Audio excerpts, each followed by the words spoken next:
నాకు మన జాతి కోసం అస్తమించిన కొంతమంది యువ సూర్యుల గురించి నాకు అప్పుడు తెలియదు.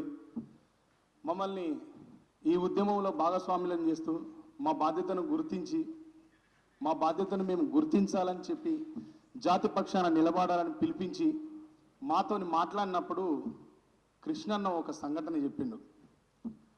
ఆ సంఘటన చెప్పినప్పుడు మొదలైతున్నప్పుడు పెద్దగా ఏమనిపించలేదు, ఎందుకంటే తెలంగాణ ఉద్యమంలో ఎన్నో చావులను చూసినాం కదా, ఇట్లనే జరిగి ఉంటుంది అనుకున్నాం.